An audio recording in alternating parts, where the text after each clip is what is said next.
जिस तरीके से जिया रहा है, ये काफ़ी जो है जिस तरीके से लाया गया है, तो फ़ायदेमंद भी है। लेकिन कहीं न कहीं जो जानकार हैं, वो अब भी इसका जो है कहना ये है कि जो 31/12/2024 तक जो कि अनधिकृत बांधकाम हुए थे, ये जो है उसके लिए लाभदायक है। उसके बाद यदि बात करें तो 1/1/2005 के बाद जो अनधिकृत बांधकाम हुए हैं और अब तक 2023 तक 20 सालों के बीच में जो अनधिकृत बांधकाम हुए, अब तक उनके ऊपर जो तलवार लटक रही है। और अगर देखा जाए तो कोर्ट के भी आदेश है कि 2005 के बाद जो अनधिकृत बांधकाम हुए उसे लीगल नहीं किया जाएगा।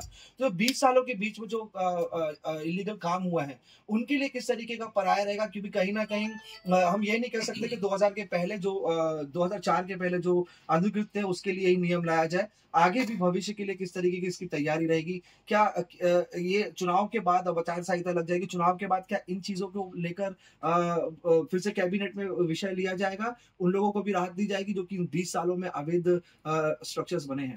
आपने जिस तरीके से प्रयास किए हैं और जो मंत्री हैं हमारे राज्य सरकार के, जिन्होंने शहर के लिए काफ़ी अच्छे प्रयास किए हैं। एक जटिल समस्या शहर की है कि भू-माफिया कहीं न कहीं अब इस चीज़ को लेकर नज़र रखेंगे, जो कि बातें चलती है कि जो इमारतें थी जूनी, उन्हें जो है खरीद लिया गया है, उनके ऊपर अब जो है उन्हें फ़ायदा होगा। तो आपके सारे प्रयास यहाँ पर आके चुनौती में खड़े होते हैं, तो इनको किस तरीके से अंकुश लगाया जाएगा ताकि जो है न्याय सटीक तरीके से शहर की जनता को मिल पाए, जिन्होंने आशियाने खोए हैं और जो अभी भी उम्मीद में हैं?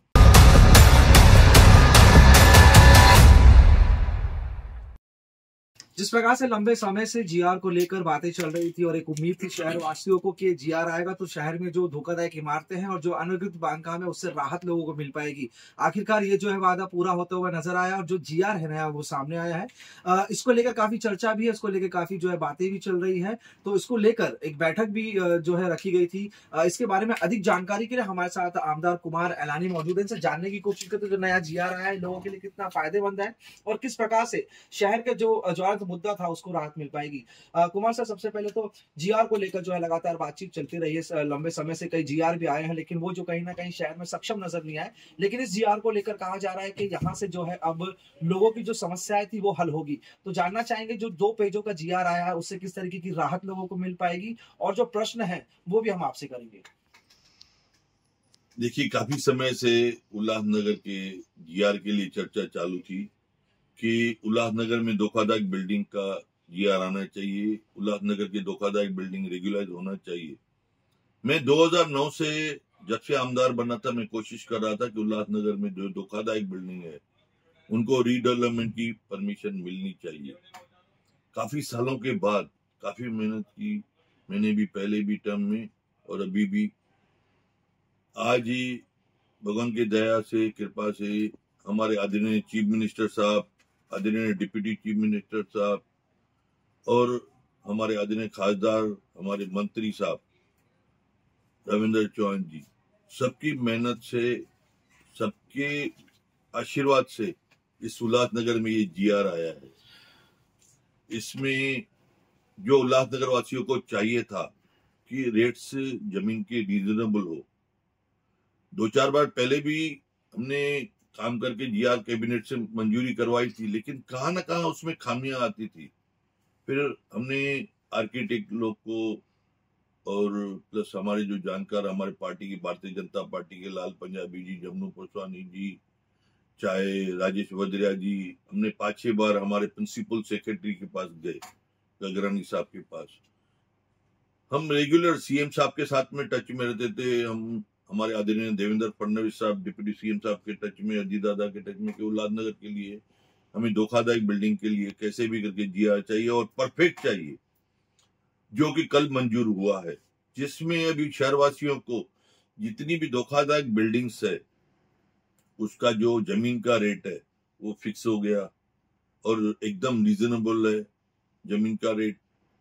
तो आज बाकी रह गई जितनी जिसकी एफएसआई है, किसको सनत है, किसको सनत नहीं है, और प्लस ये इसको भटकना ना पड़े, इसके लिए मेरी मांग थी सरकार से कि ये सब वन विंडो सेंक्शन होना चाहिए कि उल्लासनगर में किसी को भी ये ऑफिस में जाओ, वो ऑफिस में जाओ, या यहाँ रेगुलाइज कराओ, नहीं होना चाहिए।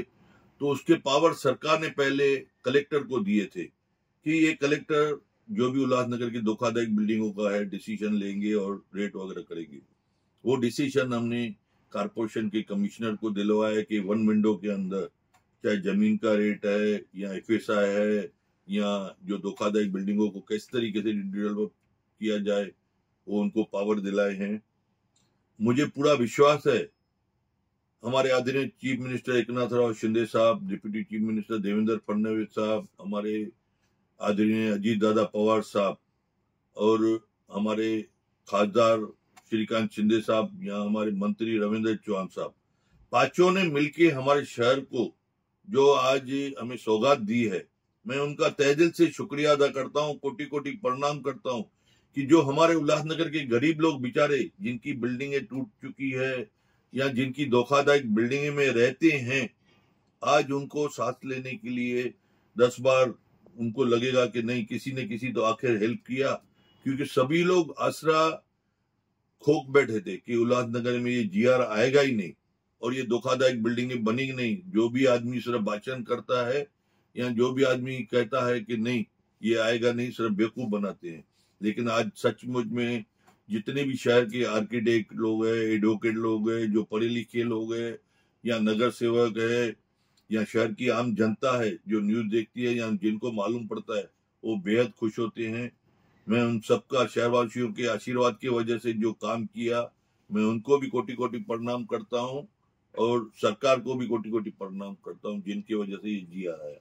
कुमार सर, जिस तरीके से जीआर आया ये काफी जो है जिस तरीके से लाया गया है तो फायदेमंद भी है, लेकिन कहीं ना कहीं जो जानकार है वो अब भी इसका जो है कहना ये है कि जो 31/12/2024 तक जो कि अनधिकृत बांधकाम हुए थे ये जो है उसके लिए लाभदायक है। उसके बाद यदि बात करें तो 1/1/2005 के बाद जो अनधिकृत बांधकाम हुए हैं और अब तक 2023 तक 20 सालों के बीच में जो अनधिकृत बांधकाम हुए अब तक उनके ऊपर जो तलवार लटक रही है। और अगर देखा जाए तो कोर्ट के भी आदेश है कि 2005 के बाद जो अनधिकृत बांधकाम हुआ है उसे लीगल नहीं किया जाएगा।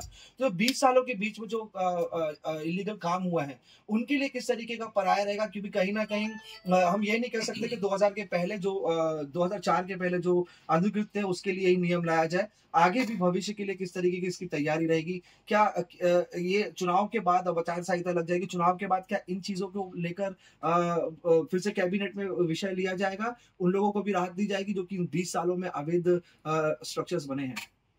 देखिए, मेरा पूरा प्रयास है कि टिल टुडे तक जितने भी अनऑथोराइज बन गए हैं उनको रेगुलराइजेशन मिलना चाहिए।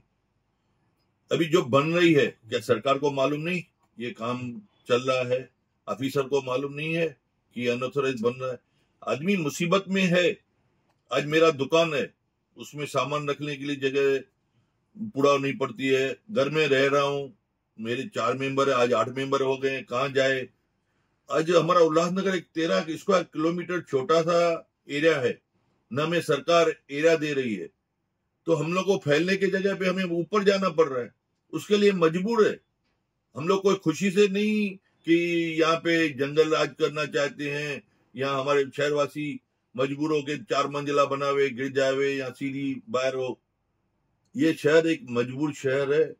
ज्यादा करके सिंधी समुदाय रहते हैं। आजकल तो सभी लोग मिक्स हाल कॉस्मोपॉलिटन सिटी के जैसा हो गया है। हर कास्ट यहाँ पे रह रही है, उत्तर भारतीय रहे, महाराष्ट्र रह रहे, सिख रह रहे हैं, गुजराती, मारवाड़ी, हर जात यहाँ पे है।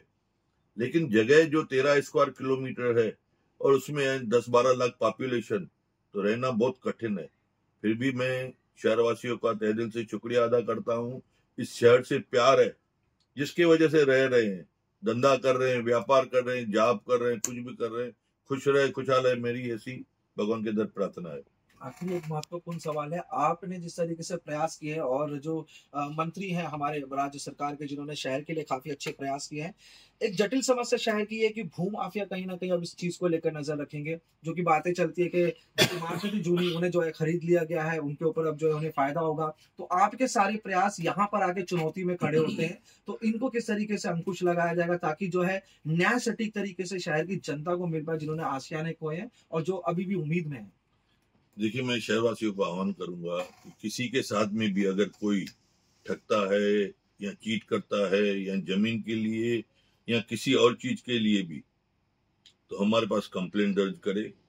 हम कोशिश करेंगे कि किसी भी फ्लैट ओनर से, जो भी बिल्डिंग वाले हैं, अगर बिल्डर आपको ठगता है या आपको दूसरा कोई मजबूर करता है कोई भी चीज की वजह से, तो अगर मुझसे सलाह करेंगे तो मैं आपको प्रॉपर सलाह दूंगा। या तो उसका रास्ता बताएंगे।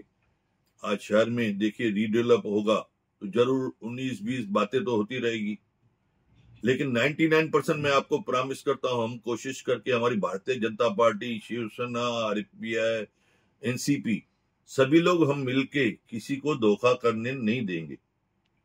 हमसे बातचीत करने के लिए बहुत बहुत धन्यवाद थे कुमार ईरानी जी, जिन्होंने कहा जो नया जीआर है उसको लेकर उन्होंने स्पष्टता जाहिर की।